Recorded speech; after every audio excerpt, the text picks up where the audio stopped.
Glória a Deus. Pode se assentar, irmãos? Graças a Deus, né? Uma chuva abençoada. Estamos aqui para aprender a respeito de prosperidade. Quem que é aqui que quer ser próspero? Glória a Deus, né? Todo mundo quer prosperidade, né? Então hoje nós vamos aprender a respeito um pouco dessas coisas. E eu creio que vai ser de Deus a palavra, que a luta estava grande. Acordei 5 horas da manhã para orar. E quando eu vejo o meu mais velho vindo em casa, pai, estou passando mal, faz, segura aí. Daqui a pouco estava ele vomitando no quarto, tudo assim.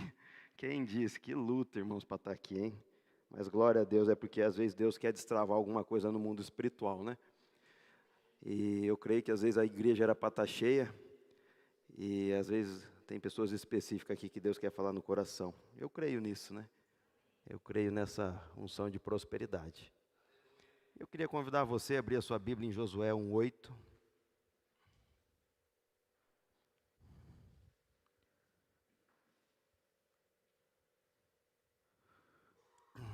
Josué, capítulo 1, versículo 8. Quem tiver a Bíblia no celular, ou quem quiser manejar a palavra também. Eu gosto de correr. Tem vezes, irmãos, que eu uso muito o celular, mas que nem hoje mesmo eu falei, eu vou correr a palavra, versículo por versículo, para ver se eu ainda estou lembrando onde estão as coisas, né? Que o celular vai deixando a gente meio esquecido, né? Onde que está. Aí você vai pegar, e às vezes eu tenho vergonha no culto de você estar com a Bíblia assim, e fala e você esquece. Puxa, onde que estava mesmo, né? Aí você tem que lembrar, mas isso é por causa da tecnologia, né?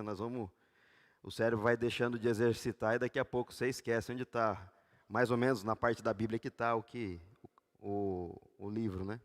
Bom, vamos lá. Josué 1:8 diz assim: não deixe de falar as palavras deste livro, da lei, e de meditar nelas de dia e de noite, para que você cumpra fielmente o que nela está escrito. Só então os seus caminhos prosperarão e você será bem-sucedido. Corre mais um pouco para frente, quase no meio da Bíblia, abre lá em Salmos 1. Salmos capítulo 1. Amém? Vamos lá. Salmos capítulo 1, versículo 1. Como é feliz aquele que não segue os conselhos dos ímpios, não imita a conduta dos pecadores, e nem se assenta nas rodas dos zombadores. Ao contrário, a sua satisfação está na lei do Senhor, e nela medita dia e noite, e é como plantada à beira de águas correntes, dá fruto no seu tempo certo, e suas folhas não murcham. Tudo o que faz, prosperará. Repita comigo, tudo que faz, prosperará. Feche seus olhos. Pai, em nome de Jesus, a Tua palavra já foi lida aqui nesta manhã. Graças queremos Te dar pela oportunidade de estarmos aqui. Queremos Te agradecer por esse dia, por essa chuva, pela oportunidade que o Senhor nos dá pelo ar que respiramos. Tantas coisas maravilhosas que o Senhor faz nas nossas vidas e muitas vezes nós não contemplamos isso. Por estarmos aqui neste ambiente preparado, na Tua casa, já somos privilegiados. E Pai, nesta manhã eu Te peço que Teu Espírito Santo esteja andando livremente nos nossos corações, ministrando de dentro para fora, trabalhando na nossa mente, trazendo renovação da mente, instruindo-nos, Deus, de acordo com a Tua vontade, de acordo com aquilo que o Senhor quer nos ensinar nesta manhã. E Deus, eu me coloco na posição de servo, eis-me aqui, Senhor, que o Senhor venha usar a minha vida, Espírito Santo fale através de mim, neste momento que o Senhor esteja ministrando através da minha vida, que nada provenha de mim, mas sim do Senhor, desde a palavra, desde aquilo que o Senhor quer falar com a Tua igreja, Pai, nesta manhã, assim eu oro junto com os meus irmãos, em nome de Jesus. Também no mundo espiritual, todo o plano de Satanás, Deus de querer trazer engano, mentira em cada mente, em cada coração, agora no mundo espiritual, nós repreendemos em nome de Jesus toda a cilada e artimanha de Satanás com relação à prosperidade que será ministrada nesta manhã. Deus também, que nada venha nos distrair, Pai, mas que possamos estar alinhados com o Senhor, desde o Espírito e de acordo com aquilo que será ministrado, em nome de Jesus. Amém. Meus irmãos, porque quando a gente vai falar a respeito de prosperidade, muitas vezes o inimigo causa cilada, porque isso já aconteceu muito no passado, né? Às vezes você vai entender que prosperidade não está ligado à riqueza. Mas quando geralmente a gente vai falar, como que eu devo ser próspero? O que que eu devo fazer? Né? Voltamos lá atrás com relação ao crente só quer saber de dinheiro. Na verdade, muitas vezes era assim, porque eu era perseguidor da igreja, né? Lá em casa, eu fui o primeiro a conhecer Jesus, mas vamos se dizer assim, tinha uma funcionária que trabalhou com nós há 30 e poucos anos. Ela foi a primeira perto de mim que entregou a vida para Jesus. E daí eu tirava sarro dela.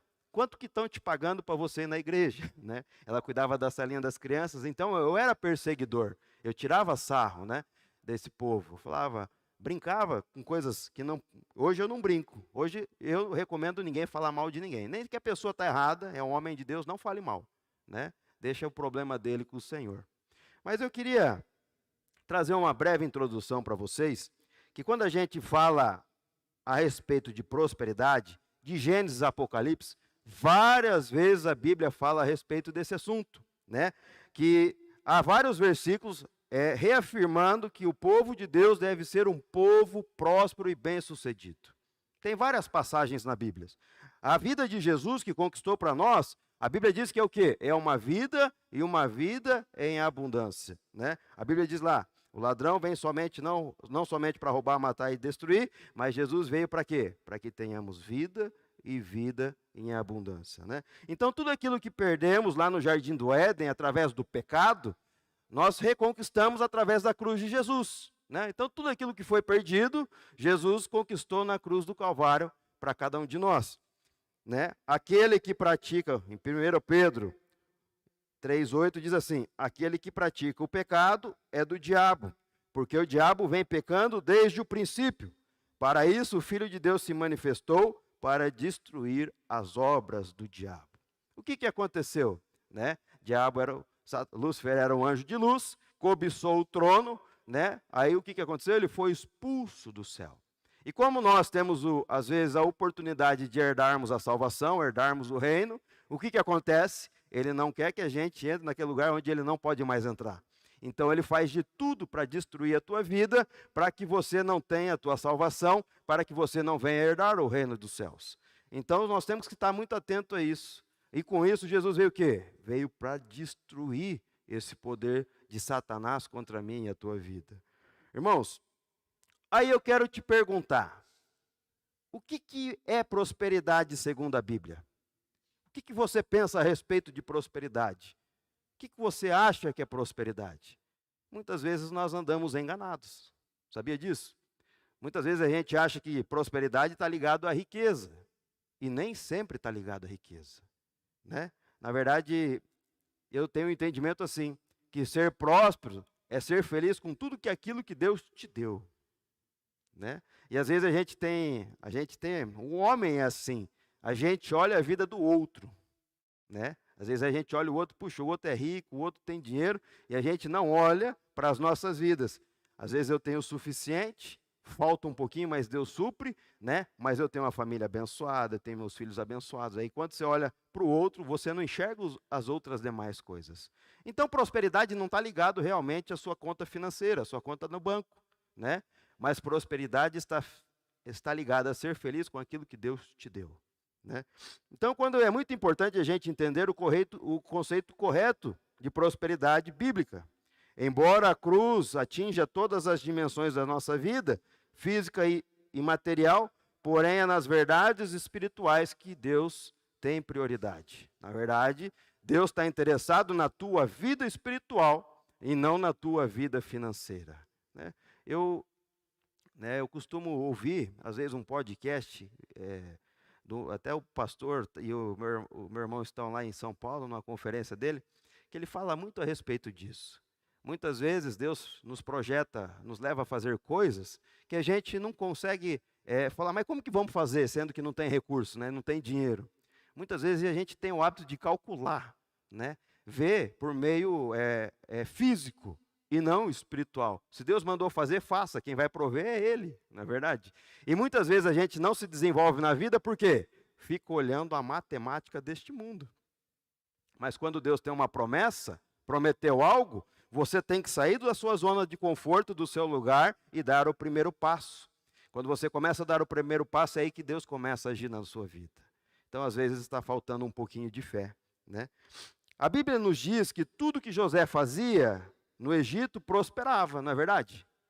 Tudo que José fazia era próspero, era uma unção, era Deus na vida dele. A Bíblia diz lá em Gênesis 39, 23, quando José estava preso na prisão, o carcereiro não se preocupava com nada do que estava a cargo de José, porque o Senhor estava com José e lhe concedia bom êxito em tudo que realizava. Olha que situação, né? José era próspero neste momento. Mas se a gente for voltar lá na Bíblia, em que situação que ele estava? Preso, né? Aí o carcereiro concedeu ele a gestão e a administração dos outros presos daquele lugar. Então o carcereiro nem se preocupava, porque José estava sendo próspero naquele ambiente, né? José estava produzindo naquele ambiente, mas ele estava preso e estava ali servindo como escravo, né? Interessante isso, né?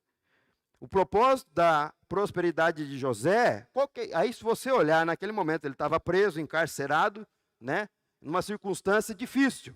Mas qual que era o propósito de tudo aquilo? E às vezes a gente está passando por uma situação difícil e você não consegue entender por que você está passando isso. Mas se você olhar no final da vida de José, ele foi como o segundo do Egito, né? Como se fosse o governador de todas as coisas. E aqui que aconteceu no final? Houve fome, seca, e ele serviu para quê? Salvar toda a sua família e os seus. Então hoje no teu momento de dificuldade, você não está enxergando o futuro. Você está sofrendo ali no meio, mas Deus tem um propósito em todas as coisas. Então Deus tem um propósito nisso. Hoje você não entende, mas lá na frente você vai entender porque você passou por isso hoje. Aí eu te pergunto, então se a prosperidade não está ligada à área financeira, qual que é a abrangência disso tudo, né? O que a prosperidade abrange nas nossas vidas? A obra da cruz atingiu o nosso espírito, reconciliando-nos com Deus, mas também nos devolveu a condição de vivermos dignamente. Como filhos de Deus, temos direito a uma vida emocional equilibrada. Em 3 João, capítulo 1, versículo 2, diz assim: Amado, oro para que você tenha boa saúde e tudo lhe ocorra bem, assim como vai bem a sua alma. Ou seja, lhe garante que tudo lhe vai bem nas condições que você está passando, na tua vida, na sua saúde e na sua mente, né? Qual que é a doença que mais está pegando hoje, fora o câncer? Não é a depressão? Hoje a psiquiatria está em auge. Eu já sei de psicólogo que está cobrando mais de R$1.000 a consulta. O psicólogo não, psiquiatra, né? Por quê? É a doença do século, né? E através da depressão, a pessoa se torna o quê? Inativa, não faz mais nada, né? Não produz nada, né? Só pensa em morte, em coisas ruins, né? Aí quando você entrega, quantos testemunhos a gente não ouve? A pessoa entregou a vida para Jesus, a vida dela foi transformada, tirou da depressão, mudou a sua história. Porque a prosperidade está ligada à sua saúde física e também mental. Não adianta nada eu ter saúde física e não ter saúde mental. Não é verdade? Então, o que Jesus conquistou na cruz por nós? Saúde física e emocional. Isaías 53 diz o quê? Que ele levou consigo as nossas dores e enfermidades, né? Às vezes uma doença tem um propósito de Deus. Você não entende, mas tem um propósito de Deus. Mas se ele tiver o propósito de te curar e você tiver fé, você vai ser curado. Às vezes a igreja está precisando hoje ter um chacoalhão. Eu vejo assim, às vezes eu quero levar a igreja para essas convenções, esses lugares que nós vamos, para começar a ver igual antigamente, milagres aqui na frente. Antigamente se via muita gente sendo curada através do poder de Jesus, muita gente sendo restaurada. Eu já vi gente cuspindo bola de câncer através da oração e da fé, sabe? Coisas assim, eu vi gente com ferro dentro do corpo por causa de um acidente de carro, ferro e vidro, e eu vi saindo aquilo pelo umbigo. Isso a gente não se vê mais na igreja, né? Isso eu vi há 15 anos atrás, mas está na palavra, né? Através de Jesus, as nossas feridas foram saradas, as nossas enfermidades foram curadas. E nós temos que ter fé e acreditar e começar a ver essas coisas, né? Não é só uma fé teológica, uma fé que trabalha no nosso emocional, não. Nós temos que ter experiências com Deus. Aí que está a graça do Evangelho. Milagres, é isso que nós temos que viver. Milagres na vida, na nossa saúde, milagres na vida financeira, né? Eu tenho vivido isso em toda a área da minha vida, principalmente na área financeira. Quantas vezes eu achava agora não tem jeito, chega lá, Deus abre uma porta e pum, né? Resolve o meu problema. Então a gente temos que viver pela fé. Jesus conquistou então a nossa saúde física, a nossa saúde emocional, conquistou todas as nossas necessidades que sejam plenas e supridas, né? Conquistou de sermos bem-sucedidos em tudo que fizermos. E o propósito disso é para quê? Por que Deus quer te dar uma saúde física e mental? Por que onde você colocar as mãos vai prosperar, vai ser bem-sucedido? Por que Deus vai suprir as suas necessidades? Porque Deus, Ele tem um propósito de levantar famílias abençoadas nessa terra. Famílias com exemplos, testemunho familiar de vida. Hoje, muitas vezes, a gente olha, aquele homem é um homem de Deus, mas quando entra dentro da casa dele, vê o desequilíbrio emocional, vê a briga entre os familiares, você vê que nada está organizado. E não foi esse o projeto de Deus para a família, né? Então nós temos que prestar muita atenção nisso, né? Que Deus, através da cruz, através de Jesus, Ele nos fez que tivéssemos saúde, próspero, tudo que fizéssemos desse certo. É claro que não está isentando de dificuldades. Para quê? Para que tenhamos uma família bem estruturada, né? Uma família sobre a rocha.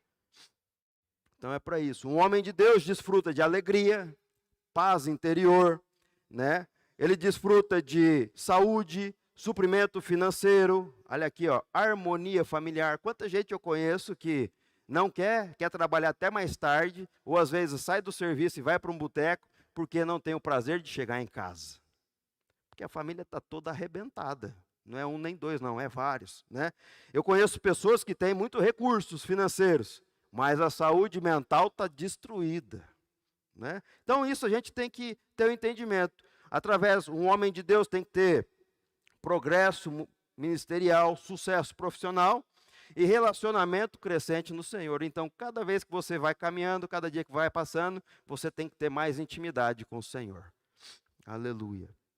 Porque vivemos, aí eu te pergunto, então, por que vivemos as lutas?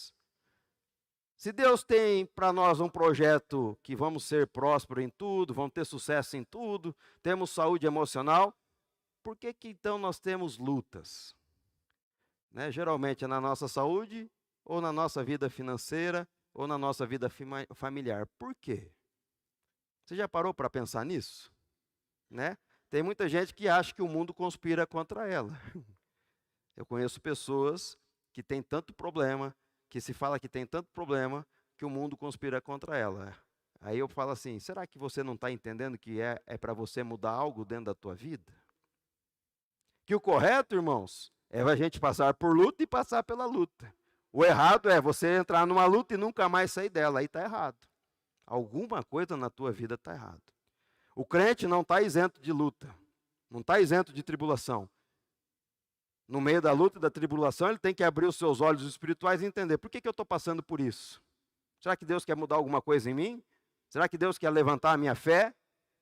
Ou será que Deus quer que o seu nome seja glorificado através dessa luta que eu estou passando e vou vencer?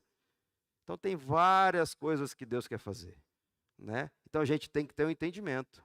Agora, irmãos, como evangelista, e às vezes viajo pelo ministério da Donep, testemunhando e vendo testemunhos, e vendo até mesmo em igreja, né? Antigamente, quando eu era recém-convertido, quase todo culto tinha apelo. Hoje é mais raro ver essas coisas, né? Mas tem gente fazendo apelo hoje que até eu quero entregar minha vida para Jesus de novo. Né? O camarada vai lá na frente, entrega a sua vida para Jesus e os seus problemas vão estar resolvidos. Né? Jesus vai fazer isso, vai fazer aquilo e você vai estar livre de problema. Opa, acho que eu quero esse Jesus também, né? Então, às vezes, levanta lá, todo mundo vai para frente, até os crentes. E aí um cara fala a verdade, que você tem que entregar a tua vida para Jesus, andar em obediência e em santidade, para que você possa um dia ser salvo. Mas você tem que lutar com isso todo dia, contra a tua carne. Aí você apresenta Jesus, levanta. 1, 2, 3. Né? Aí o pregador fica até frustrado. Né? Não sei se você, Hildo, mas às vezes a gente vai lá testemunhar, levanta pouca gente, aí o cara vai lá testemunhar, levanta todo mundo. Né? Foi, puxa vida, né? Mas não é. Por que que isso acontece? Né? A Bíblia diz assim: apesar de todas as promessas bíblicas de abundância e fartura sobre as nossas vidas, o Senhor nunca disse que você estaria isento de dificuldade. E está na Bíblia isso daí. Né? Se você abrir lá em João 16:33, Jesus está dizendo: eu lhes disse essas coisas para que você em mim tenham paz, porque neste mundo vocês terão aflições, mas tem de bom ânimo porque eu venci o mundo. Então, se Jesus venceu, você vai vencer também. Por quê? Em Romanos 8:37 diz assim: em Cristo Jesus nós somos mais que vencedores. Quer dizer o quê? Que no meio da tua prova você não está sozinho, mas Jesus está te ajudando. Aleluia. As lutas que vivemos têm diversas origens e propósitos. Podemos ser atacados por Satanás em alguma área, porque precisamos resistir e fazê-lo fugir. Né? Tem muitas vezes que eu falo que eu, quando era recém-convertido, muitas vezes o diabo lançava seta na minha mente, a respeito de algumas coisas, a respeito do pecado. Né? E todas as vezes eu falei, mas como que eu vou lutar com isso? Não sei você, irmãos, mas você já parou para... Não sei se às vezes você não estava pensando em nada e de repente apareceu algo absurdo na tua vida, na tua mente. Pum! Uma flecha na tua mente. Né? Uma situação que você nem mesmo pensaria que era capaz de fazer aquilo. Seja adultério, seja matar alguém, qualquer tipo de coisa. Coisas horríveis vêm na tua mente, que você por si mesmo você não consegue pensar. Já aconteceu isso com você? Comigo já aconteceu várias vezes. Sabe o que é isso? Satanás passando, é igual aquele desenho, Satanás passando no teu ouvido, soprando na tua mente. E se você não resistir àquilo, vem uma, vem 2, vem 3 vezes, até que aquilo começa a descer da sua mente e descer para o seu coração. E se você não resistir, você não repreender aquela imagem que já está virando sentimento, daqui a pouco vai se tornar em pecado, porque você vai fazer. E a Bíblia nos ensina a respeito disso. Para tudo Deus nos dá uma arma ou uma estratégia. E eu usei muito isso na minha vida. Se você quiser anotar, circula lá. Tiago 4:7. A Bíblia diz assim: portanto, submetam-se a Deus, resiste ao diabo e ele fugirá de vós. Todas as vezes que o diabo lançava uma seta na minha mente, eu repetia esse versículo. Né? Submetam-se a Deus, resista ao diabo e ele fugirá de vós. E eu, logo em seguida, eu citava esse versículo e eu repreendo essa seta maligna em nome de Jesus. E a partir daí, Satanás não ia tendo força contra mim. Porque eu estava iniciando na fé e ele estava fazendo de tudo já para me derrubar logo no começo. E quando você vai crescendo espiritualmente, tem algumas coisas que você já vai criando uma maturidade espiritual. Mas no começo você tem que batalhar, você tem que guerrear. Pode ter certeza que o diabo não vai te deixar, não vai deixar você quieto. E se tiver quieto, se preocupa. Às vezes, quando a minha vida está tudo uma bênção, eu já fico preocupado. Sabe por quê? Em alguma hora vai vir uma bomba e vai estourar da onde. Então, quando às vezes nós estamos fora do problema, a gente fica mais fraco. Você sabia disso? Porque quando você não tem problema, você deixa de orar, você se acomoda, você não lê a palavra, né? Você deixa de, às vezes, vir ao culto. Por quê? Não está acontecendo nada. Aí, de repente, quando vem a bomba, aí você tem que voltar a orar, virar as madrugadas, orando 3 horas da manhã, lendo, comendo a Bíblia, não perdendo nenhum culto, principalmente os de quarta-feira, né? Então, por isso que a gente tem que manter uma vida constante com Jesus. Outros propósitos. Outras vezes estamos sendo provados por Deus, porque Ele permite que certas dificuldades cheguem até nós para moldar o nosso caráter e nossa fé. Há casos ainda que estamos sendo disciplinados pelo Pai. Às vezes nós estamos vivendo por momentos, porque quando nós somos filhos de Deus, Você, como um pai, você orienta e disciplina o seu filho, não é verdade? Às vezes você está no meio da luta, de um processo, porque Deus está fazendo um processo com a tua vida, que é disciplinar o seu caráter e mudar o seu jeito e a sua maneira de pensar, mudar a sua vida, né? Porque Deus está tratando com a tua vida. Então, por isso que eu te aconselho, no meio de um problema, seja emocional, saúde ou financeiro, Deus, o que o Senhor quer me ensinar neste momento? Porque se tiver algo que Deus quer te ensinar, aprenda logo, para que você venha a sofrer menos. Meu irmão, não adianta quebrar a cabeça. Muitas vezes, Deus falou comigo a respeito de uma coisa que eu tinha que fazer na minha propriedade, na nossa empresa, que eu relutei para fazer isso. Isso gerou comigo o quê? Consequências desagradáveis, né?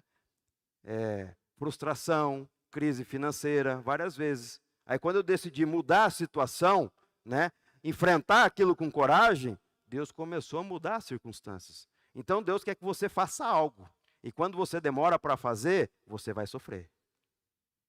Então pense logo, Deus, o que é para eu mudar? Me ensina logo, eu quero sair da prova. E muitas vezes, irmãos, eu não entendia por que eu sofria tanto. Principalmente no início da minha conversão. Quando eu conheci Jesus há 15 anos, em 2007, dezembro de 2007, foi quando eu tive uma experiência com Deus, tive um livramento de morte, ali entreguei minha vida para Jesus, e ali começou as minhas experiências com Deus, porém, com muitas lutas, né? Diferente do que os outros pregam, né? Vem para Jesus e você vai estar isento de problemas, o meu foi ao contrário.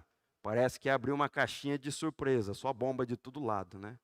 Então, foi muitas lutas em todas as áreas, né? Área financeira, emocional principalmente. O diabo tentou fazer de tudo, né? Tentei tirar minha vida. No relacionamento, o diabo fez de tudo para tirar a minha esposa, né? E saúde, minha mãe teve câncer, quase foi, meu avô tinha acabado de morrer de câncer. Era muita coisa acontecendo. Meu pai tinha uma dívida monstruosa, ia acabar perdendo o que a gente tinha. E às vezes eu não entendia por que tudo aquilo ali. E eu lembro que eu ia na veterinária de um amigo meu, e lá ele era crente, ele era pastor, e lá eu entrava, tocava os louvores, e eu tinha dia que eu entrava lá 9 horas da manhã, saía quando ele fechava a veterinária. Eu achei que o propósito de Deus na minha vida era abrir uma veterinária, de tanta paz que eu sentia lá dentro. Eu cheguei até a procurar um lugar para abrir uma empresa dessas. Mas quando eu entendi, né, o que fazia diferença na minha vida era a presença de Deus. E um dia eu conversando com aquele homem, falei, por que eu sofro tanta luta? Né? Por que tanta desgraça na minha vida? É igual aquele negócio, você olha para a vida do ímpio, o ímpio está indo bem. E eu olhava para mim, eu falei, rapaz, eu estou só me lascando. Aí um dia ele, inspirado por Deus, falou, hoje você passa tanta luta, porque um dia Deus quer te usar lá na frente. Porque o nome dele vai ser glorificado através da tua vida. E às vezes a gente não entende, irmão. Né? Hoje, quantas vezes Deus nos usa para abençoar outras famílias, outros casamentos, né? Às vezes tem gente que chega em casa lá pedindo orientação, vamos orar, e a gente passa a tarde contando as experiências nossas com Deus. Às vezes, quantas vidas não vieram para Jesus através do nosso testemunho? Seja em eventos grandes, pequenos. Esses dias eu estava na fazenda, veio um representante, não me conhecia, de uma multinacional, chegou lá, veio conversar comigo em cima de uma terra tombada, gradeada, trator indo e voltando. Daqui a pouco estou eu falando de Jesus para o cara ajoelhando, chorando lá no meio, lá entregando a vida dele para Jesus. Irmão, é por isso que Deus quer ter, você tem que ter intimidade com Ele, Deus quer construir experiências com Ele sobrenatural, né? Deus quer usar a tua vida, através do teu problema hoje, você pode estar ajudando outra pessoa amanhã.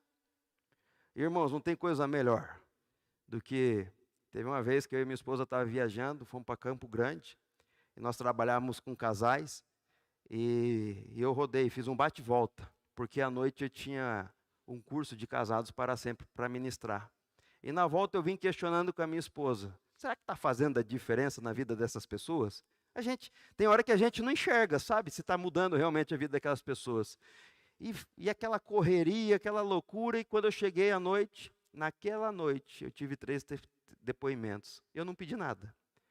Foi falando assim, eu agradeço pela vida de vocês, porque aqui era a última tentativa. Nós íamos se separar.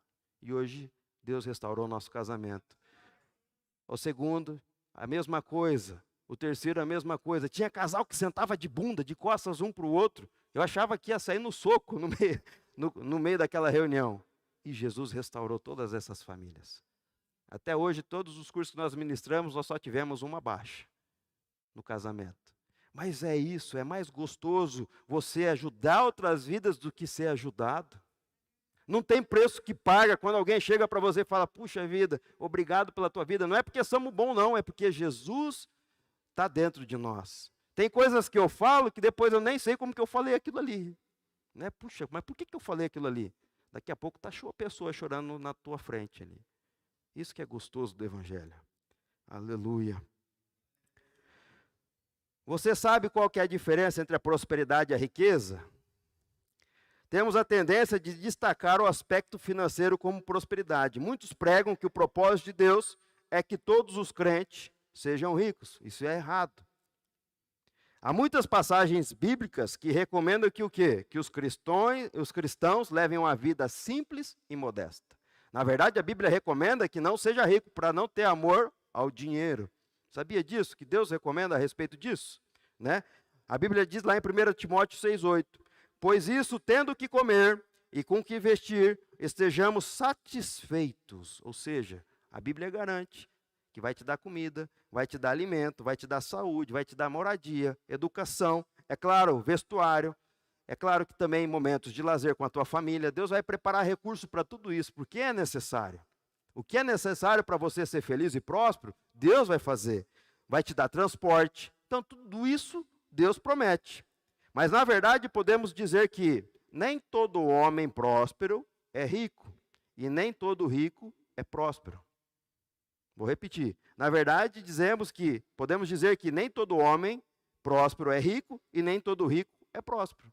Porque às vezes, porque a prosperidade não está ligada à riqueza. Tem gente que tem muito dinheiro na conta, mas não é alegre, não é feliz. Tem muito dinheiro na conta, mas não tem saúde.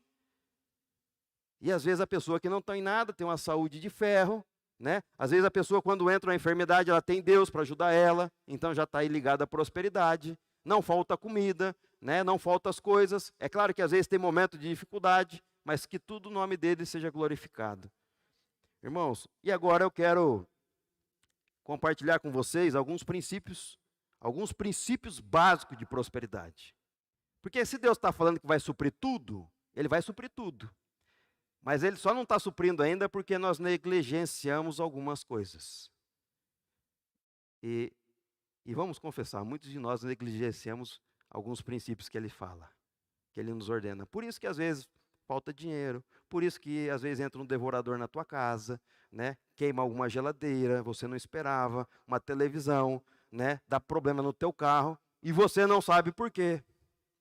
É porque nós negligenciamos alguns princípios.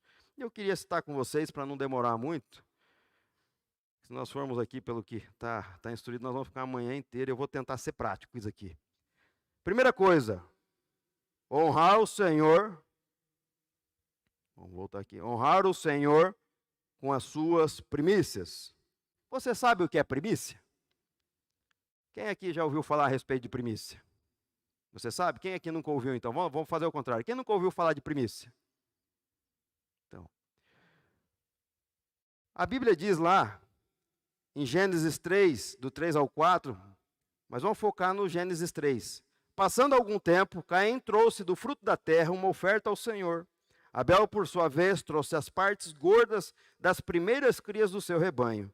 E o Senhor aceitou de agrado Abel a sua oferta, mas não aceitou de Caim a sua oferta. Aqui está falando já, logo em Gênesis, está falando a respeito das primícias. A primícia significa o quê? Você doar ou abençoar a casa de Deus com o teu primeiro. Quando a gente lê esse versículo na Bíblia, o primeiro pode ser o melhor daquilo que você tem produzido, ou o primeiro pode ser o primeiro dia de seu trabalho. Você pega o seu trabalho, divide por 30, o primeiro dia. Isso é a primícia.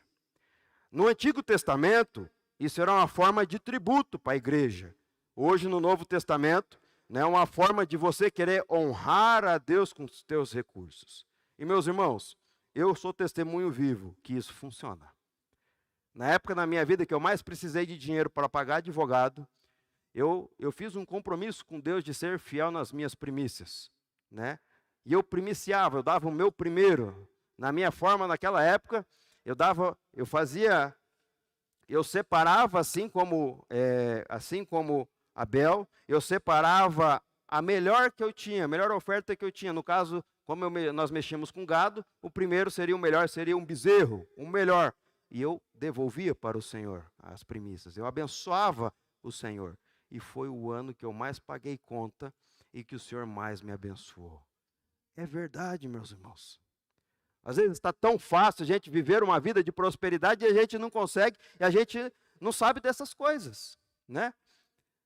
Então, se Deus colocar isso no teu coração, experimente, faça um mês para você ver como que vai ser. Né? Às vezes eu e o Giovanni viajamos nessas conferências, e eu tenho o coração bem tratado com relação a isso, aberto com relação a essas coisas. E às vezes Deus toca no nosso coração para ofertar uma quantia. Logo em seguida que você oferta aquela quantia, daqui a pouco entra 10 vezes mais do que você abençoou naquele momento. Irmãos, é as promessas de Deus. Deus promete que vai multiplicar 10, 20, 30 vezes mais, né? Então a gente tem que estar com o coração bem aberto. Isso não está no script, não. Mas deixa eu perguntar para você, por que você quer ser próspero? Próspero não, por que você quer ter dinheiro? Qual que é o objetivo disso? Você já parou para pensar? Para que serve eu ter um monte de dinheiro na conta, sendo que eu estou vendo meu irmão passando necessidade e eu não ajudo ele? A igreja antiga era por isso que aqueles homens, quando tinha dinheiro, era para compartilhar. Por quê? Para que nenhum irmão passasse necessidade. E às vezes é difícil a gente ajudar até os próprios da nossa casa, né? Às vezes você está com dinheiro guardado, vê o teu próprio irmão de sangue passando dificuldade e você não ajuda ele. Então por que a gente quer? É ganância? É ter cada vez mais? É querer ter um carrão bom, ter alguma coisa boa? Não está errado de você ter uma casa, ter um carro bom, não está errado. Mas quando você tem o entendimento que Deus te deu para abençoar, seja a obra, seja outro irmão, seja alguém, você vai ver como que a tua vida vai ser diferente. Muitas vezes, irmãos, Deus me pede para abençoar alguém, e geralmente é quando a minha conta está no vermelho. Eu falei, meu Deus está me provando, né? E eu vou lá, abençoo, faço aquilo que Deus mandou, de repente os negócios se fluem e Deus me dá muito mais do que eu pensava que ia receber. Mas às vezes Deus nos coloca à prova, irmãos. Aleluia. Então, em Êxodo 23, 19, trago ao santuário do Senhor, o seu Deus, o melhor dos seus primeiros frutos da sua colheita. Né? Então aqui é uma sugestão, né? Faça uma prova com Deus a respeito disso. Se você sentiu nessa manhã que abençoar com as tuas primícias, né? Abençoa e depois no outro mês você vem contar o que aconteceu. Você vem dar o teu testemunho para mim. Eu tenho certeza que Deus vai te abençoar através da tua liberalidade. Segundo, né? Entregar os seus dízimos na casa do Senhor. Irmãos, hoje a teologia, muitos estão querendo derrubar isso daqui. Mas é cilada de Satanás. Na verdade, o dízimo é bíblico, né? E quando a Bíblia diz lá, eu queria convidar você a abrir Malaquias 3. Olha quanta coisa importante tem aqui para nós. Aleluia, glória a Deus.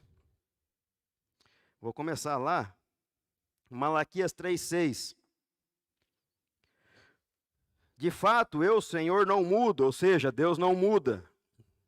Por isso vocês, descendentes de Jacó, não foram destruídos. Desde o tempo dos seus antepassados, vocês se desviaram dos meus decretos e não lhe obedeceram. Volte para mim e eu voltarei para vocês, diz o Senhor dos Exércitos. Mas vocês perguntam como? Aqui está falando que Deus não muda e aqui está falando de um povo corrompido, ou seja, não obedecia a palavra de Deus. Aí no versículo 8, pode um homem roubar a Deus? Contudo, vocês estão me roubando e ainda perguntam, como é que te roubamos? Nos dízimos e nas ofertas. Vocês estão debaixo de uma grande maldição, porque estão me roubando, a nação toda esta está me roubando. Aí ele fala no versículo 10, tragam o dízimo todo ao depósito do templo, para que haja alimento na minha casa. Ponham-me à prova, diz o Senhor dos Exércitos, e veja, se não vou abrir as comportas dos céus e derramar sobre vocês tanta bênçãos que nem terão onde guardá-las. Impedirei que pragas devorem as suas colheitas, e as videiras dos campos não perderão o seu fruto, diz o Senhor. Então todas as nações chamarão felizes, os chamarão felizes, porque a terra de vocês será maravilhosa, diz o Senhor dos Exércitos. Meus irmãos, aqui está falando o quê? Deus está falando com um povo que desviou do foco, deixou de dizimar, deixou de obedecer a Deus. E o Senhor falava assim, vocês estão me roubando, mas roubando na onde? Nos dízimos, nas ofertas. Tem às vezes, Deus fala para você, abençoa aquela obra, abençoa aquela pessoa, né? Ajuda aquela pessoa e você está negligenciando o básico, às vezes você está negligenciando o dízimo. Né? Aí quando você é fiel no dízimo, nas suas ofertas, o que Deus promete? Né? Ele fala assim, me ponha à prova, que Ele vai abrir as portas dos céus. Você vai ser abençoado de tal maneira que você não vai saber nem o que fazer com aquilo que Deus te deu. E outra coisa, todas as pragas e os devoradores na tua vida vão ser trancados. O que quer dizer? Deus às vezes está falando de saúde, você não vai gastar com medicamento. Deus está falando que vai preservar o que você tem, o motor do seu carro, a sua geladeira, não vai queimar. Está tudo englobado nisso, é um pacote. Mas basta a gente ser fiel no dízimo e na oferta. Nós crentes, como nós temos o entendimento da palavra, não adianta sair fora disso.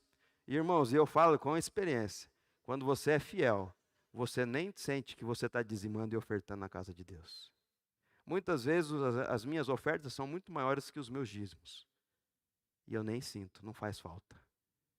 E é como eu te disse, às vezes minha conta está no vermelho, Deus manda falar comigo, vai lá e abençoa, faz isso. E eu faço, Deus escancara as portas para nós. É experiência, irmãos. Nós somos crentes, não adianta ficar olhando para a vida do ímpio, não. Porque às vezes o ímpio faz coisa errada. Muito aqui da nossa região, aqui tem muita coisa, pessoas que fazem coisas erradas, e no final não sobra nada. Né? E na verdade não é nada mesmo. Se você levar uma vida aqui de pecado e coisas erradas, essa vida aqui é passageira. Nós temos que pensar nas moradas celestiais, nós temos que pensar no céu. Como que vai ser a minha vida no céu? Né? Não tem certezas de bater na trave. Né? Que possamos ter a certeza que um dia nós vamos estar todo mundo lá reunido no céu, na eternidade. Senhor. Não adianta nada ser fiel nos dízimos e nas ofertas, mas também negligenciarmos a justiça e misericórdia. Olha aqui, olha como que Deus trabalha de duas maneiras, né? Não adianta nada você dizimar e ofertar corretamente, mas você ser uma pessoa rancorosa, uma pessoa que não perdoa e uma pessoa que não tem amor.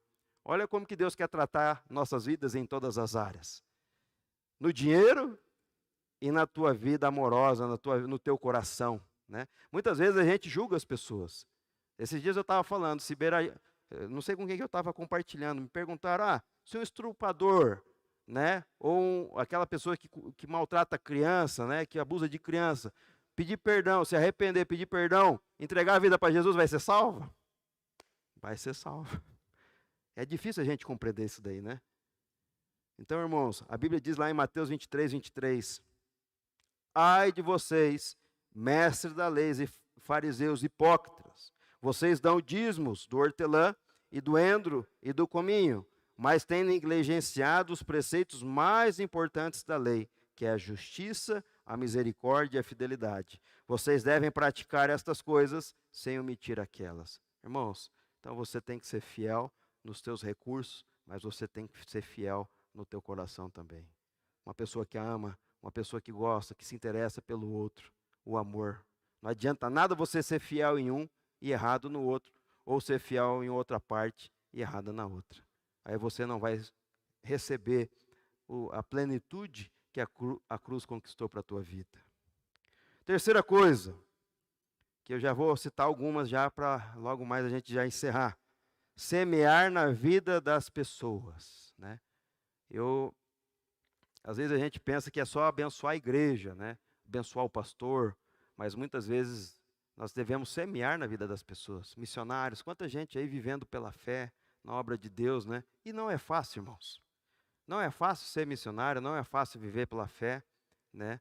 Eu já vi pessoas assim, já trouxe missionário para ministrar, e eu me lembro uma certa vez que eu trouxe numa igreja, não vou falar o nome, e chegou naquele dia,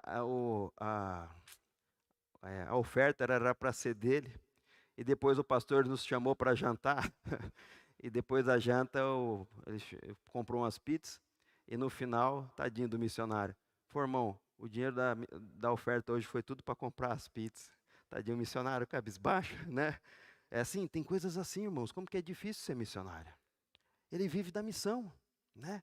Ele abdicou de toda uma vida profissional, numa vida que ele podia ter. Eu conheço missionário que nem tem uma voz boa para ser locutor de rádio ou artista de televisão, mas dedicou a sua vida para Deus.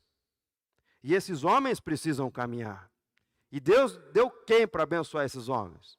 Eu e você, né? Então a gente tem que ter um entendimento. Nós devemos abençoar as missões. Se você quiser abrir comigo lá em Lucas, né, 8, 1 a 3. Lucas 8, 1 a 3. Aqui vai mostrar que o próprio Jesus precisou de recursos para a caminhada. Vamos falar aqui no versículo 3, que é mais rápido. Joana, mulher administradora da casa de Herodes, Susana e muitas outras. Essas mulheres ajudavam a sustentá-lo com seus bens. Está vendo? Aquelas mulheres abençoavam a missão de Jesus.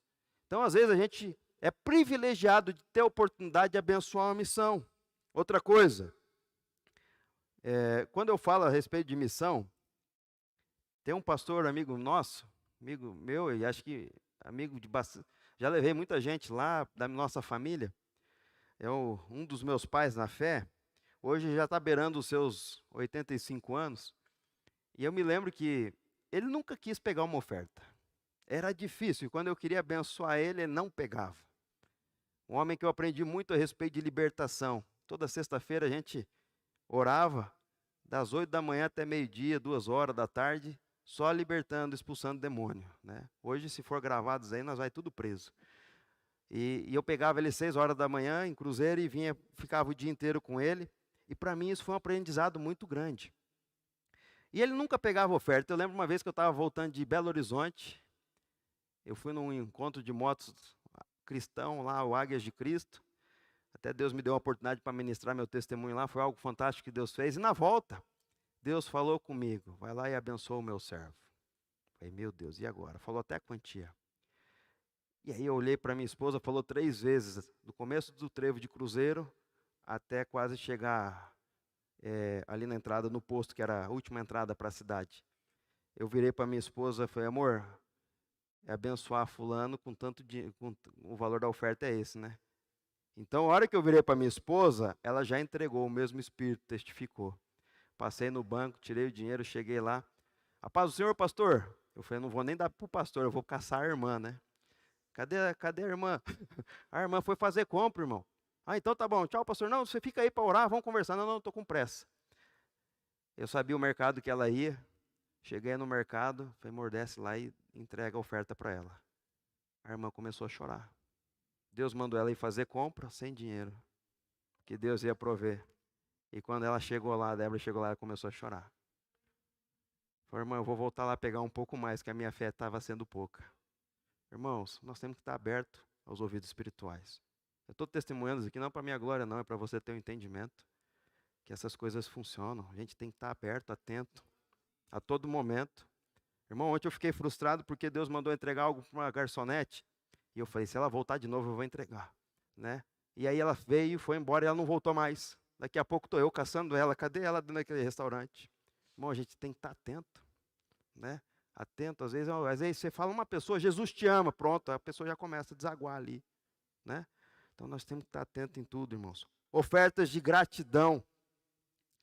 Ofertas voluntárias que não são estabelecidas na palavra, mas são fruto da nossa decisão pessoal. Isso nós demonstramos obediência, honra a Deus, demonstra a nossa fé. Irmão, quantas vezes Deus não me abençoou e eu vinha e ofertava, né? Meu filho mesmo, os meus filhos quando nasceram, Deus me dava um valor, eu ofertava, abençoava na igreja, em agradecimento pela vida dos meus filhos. Irmão, faça teste disso. Agradeça pela sua família, agradeça por tudo que Deus te deu, né? Ore a Deus, Deus me dá algo assim algum valor, não precisa ser grande não, no mínimo, né? Aquela mulher deu tudo que ela tinha, né? Era pouco, mas para ela era o tudo, né? Ora a Deus, Deus, faça essa prova com Deus. Quando você é generoso, você não é apego a essas coisas, mais Deus vai te abençoando. Semear na vida dos outros, né? Como isso é interessante, quanto mais você semeia, né? Tem vezes que Deus me mandou uma vez na casa de um pastor, e eu não entendi quando eu vi aquele monte de conta em cima da mesa. Fui pegando aquelas contas e saí, ele nem viu que eu peguei. Paguei as contas, nossa, quanta gratidão. A luz dele já estava para ser cortada. Naquela época cortava com 3 meses, né? Hoje é com 30 dias só, né? Mas, meu Deus, então quantas coisas Deus não faz, né? Às vezes você está vendo a pessoa passando necessidade, você tem condição de ajudar e não ajuda, né? Mas também cuidado, viu, irmãos? Eu já aprendi isso também na minha caminhada. Às vezes Deus está querendo tratar com a pessoa e você entra na prova e você entra junto de gaiato, sabe? Então, ora a Deus. A diferença é, peça a direção do Espírito Santo. Senhor, é para eu ajudar? Fala comigo, né? Às vezes você está passando, pum, Deus vai te falar automaticamente. Aí você tem que estar atento, né? Olha, essa quantia é para tal pessoa, eu preciso abençoar aquela pessoa. Ou às vezes a pessoa chega assim, várias vezes chega assim, irmão, eu preciso, você me ajuda, assim, peraí, pastor, ou peraí, missionário, vamos orar, para ver se Deus quer que eu abençoe mesmo, ou se eu entro nessa. Porque se eu entrar nessa e não for da direção de Deus, eu vou entrar na prova junto com você. Por isso nós temos que estar atento ao mundo espiritual. Irmãos, nós temos que se dedicar também, em primeiro lugar, ao reino de Deus.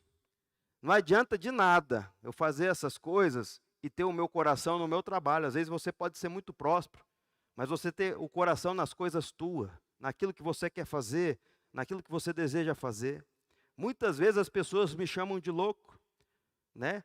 Às vezes, tinha vezes que eu ficava tempo sem ir na nossa empresa, na nossa propriedade, viajando, pregando, testemunhando para um lado e para o outro.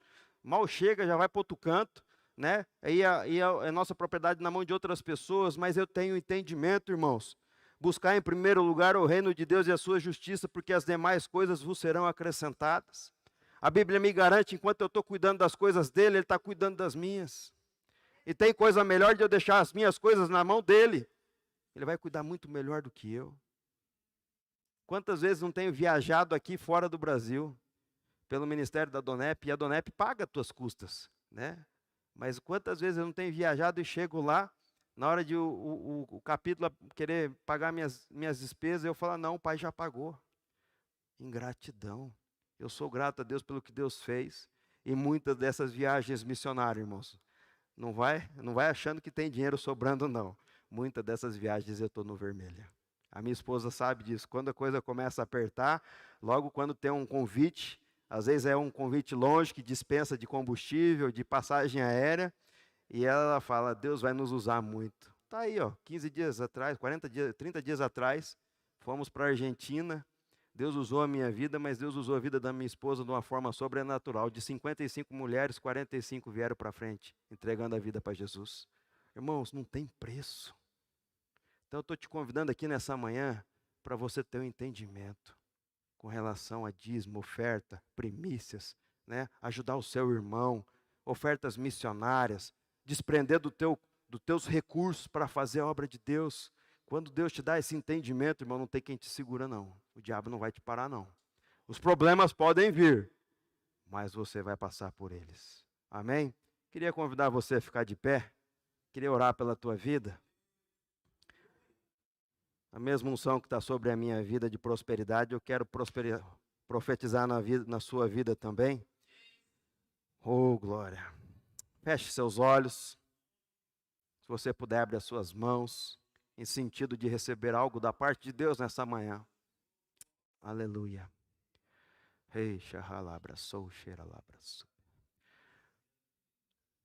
Pai, em nome de Jesus, Deus, eu quero clamar pela tua igreja nesta manhã. e por todos aqueles que estão ouvindo, Pai, que estão no mesmo espírito, eu quero profetizar, Pai. Primeiro, que o Senhor dê entendimento, Pai. Que o Senhor venha abrir a nossa mente espiritual. Deus, que o Senhor venha nos dar um entendimento a respeito da intimidade com o Teu Espírito.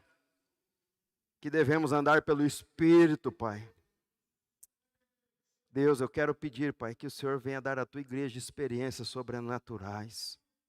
Que possamos viver naquele tempo onde pessoas eram curadas aqui na frente, libertas, saradas, Deus, restauradas. Viver naquele tempo que onde o Senhor fala, faz. E às vezes a gente não conseguia enxergar, Pai, de que maneira ou com que dinheiro. Mas quando damos o primeiro passo, o Senhor abre as portas. Deus, eu quero profetizar sobre a sua igreja, Deus, prosperidade em todas as áreas. Agora, Senhor, derrama uma unção de prosperidade. Derrame sobre a tua igreja, Deus, uma prosperidade em todas as áreas, desde a saúde física, mental, desde Deus da família, restaura a família, que as nossas casas possam ser um pedaço do céu. Deus, eu também te peço, Deus, venha restaurar as finanças. Deus, dê o entendimento, Pai, que nós devemos ser fiel naquilo que o Senhor tem confiado a nós. Nos dê um coração, Pai, um coração doador, que ajuda os teus profetas, que ajuda os teus servos e que mantenha a tua casa, Pai. Aleluia. Deus, eu te peço, Pai, se alguém entrou aqui nessa manhã com o coração apertado ou preocupado, que nesta manhã possa sair de uma maneira diferente daqui, Pai, renovado pelo teu Espírito. Derrama uma unção diferente nesta manhã. Derrama uma unção diferente, Pai. Que os meus irmãos possam sair daqui renovados, recarregados, Pai, em nome de Jesus. E Deus, nesta manhã, se alguém colocou no coração de fazer uma prova com o Senhor, seja na primícia, seja no dízimo, seja nas ofertas, seja aquela oferta de gratidão, em nome de Jesus, Pai, que ainda esta semana o Senhor vai dar a oportunidade de ela abençoar. E dentro de 30 dias, Pai, nós ouviremos testemunho daquilo que o Senhor tem feito, porque nós estamos de acordo com a Tua palavra, e a Tua palavra é a verdade.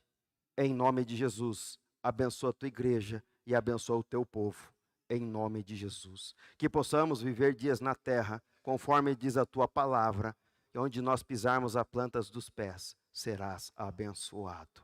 Em nome de Jesus, amém. Agora feche suas mãos e saia daqui com a tua vitória, em nome de Jesus. Amém?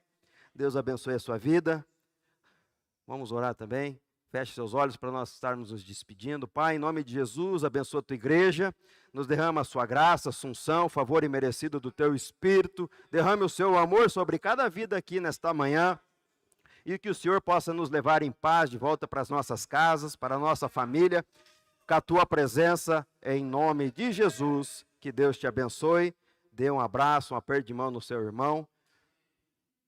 E que possamos estar reunidos aqui nessa noite em nome de Jesus. Amém.